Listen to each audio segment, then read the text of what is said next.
పవన్ కళ్యాణ్ ఎందుకోసమని?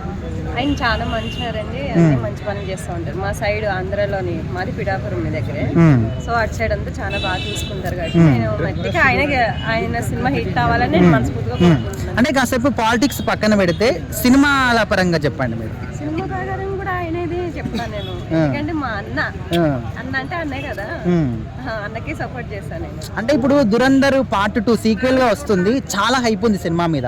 పాకిస్తాన్ కి ఇండియాకి సంబంధించి కొన్ని అంటే దేశభక్తి గురించి సినిమా ఉంది, దీనికి ఎక్కువ ప్రిఫరెన్స్ అని చెప్పేసి జనాల్లో టాక్. మీరు ఉంటే ఉండొచ్చండి, మేబీ నాకు తెలియదు.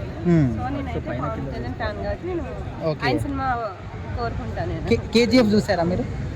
చూసాను యష్ గారిది. సో ఆయనది కూడా టాక్సిక్ వస్తుంది, మరి ఆ సినిమా చూడరా? చూస్తాను, ఎందుకు చూడడం, రావాలి కదా, వచ్చినది ఎట్లయినా చూస్తాను. సో ఎన్ని సినిమాలు వచ్చినా పవన్ కళ్యాణ్ గారి సినిమాకి ఎక్కువ ప్రిఫరెన్స్ అంటారు. ఫస్ట్ ఆయనే చూస్తాను, ఫస్ట్ రోజునే చూస్తాను ఆయనైతే.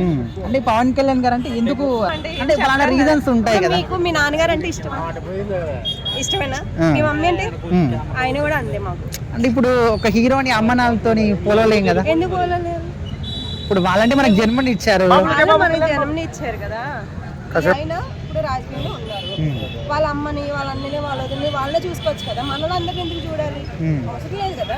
సో మనం కూడా అంతే, మన అమ్మ నాన్న ఎలాగో అన్న కూడా మనకు అలాగే కదా. నేను ఆయనే గెలవాలని కోరుకుంటున్నాను. అంటే ఇప్పుడు మీరు బాగుండాలని పిఠాపురంలో, మీరు పిఠాపురం అని చెప్తున్నారు, అంత బాగుంది అంటున్నారు, కానీ చాలా మంది అసలు పిఠాపురంలోనే ఏం పనులు జరగట్లేదు అంటున్నారు కదా. ఏంటి అన్ని వల్ల చాలా మంది అంటారు, కానీ తెలియకుండా మాట్లాడే వాళ్ళు కొంతమంది ఉంటారు, కొంతమంది తెలిసింది మాట్లాడు కొంతమంది ఉంటారు. కానీ తెలుసుకుని మాట్లాడితే బాగుంటుందని నా ఉద్దేశం.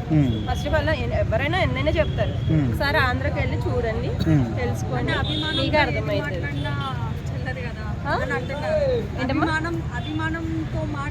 అభిమానంతోనే మాట్లాడతాను లేదు, ఆయన చేసే పనులు తెలుసుకునే మాట్లాడుతున్నాను. చాలా దిక్కులు చూడండి, కావాలంటే ఈ మీడియాలో కూడా వచ్చినాయి ఉండొచ్చు, నాకు కూడా తెలియదు. ఒకసారి తెలుసుకుని మాట్లాడితే బాగుంటుంది, తెలియకుండా చాలా మాట్లాడుతాను. అంటే ఇప్పుడు ఆయన అభిమానులు కాబట్టి ఆటోమేటిక్ ఆయన గురించి బాగానే చెప్తారు, మరి వేరే వాళ్ళ పరిస్థితి ఏంటి అనేది అడుగుతున్నారు. వేరే వాళ్ళ పరిస్థితి ఏంటి అంటే నాన్ ఫ్యాన్స్ ఇవ్వండి, ఒక్కొక్కరికి ఒక్కొక్కరు నచ్చచ్చు, ఒక్కొక్కరు నచ్చదు. సో నేను కూడా కొంతమంది నచ్చవచ్చు, కొంతమందికి నచ్చపోవచ్చు. నేను మాట్లాడే విధానమైన నేనైనా అదే, ఆయన కూడా అంతే కదా, అందరికి నచ్చాలని అన్నట్టుడే అందరికి నచ్చుతులేదు. మనం మనుషులు, మనం ఎంత. సో నా ఉద్దేశం ఇదేండి. అంటే సినిమాల పరంగా మాట్లాడుకుంటే ఓజీ సినిమాకి ఇచ్చినంత హైప్ ఈ సినిమాకి ఇవ్వలేదు ఉస్తాద్ భగత్ సింగ్ కి. ఫ్యాన్స్ కూడా అంతగా దాని మీద ఇంట్రెస్ట్ చూపెట్టట్లేదు. మరి సినిమా నడుస్తుంది అనుకుంటున్నాను నేనైతే. ఎందుకు? ఇప్పుడు ఏదైనా సినిమా వచ్చిన తర్వాతే కదా, చూస్తేనే కదా మనకు తెలుస్తుంది దాని రిజల్ట్ ఎలా ఉంటుంది అనేది. చూడకుండా మనం ఎలా చెప్తాము, చెప్పలేము కదా. సో అది రానియండి ఇంకా. అంటే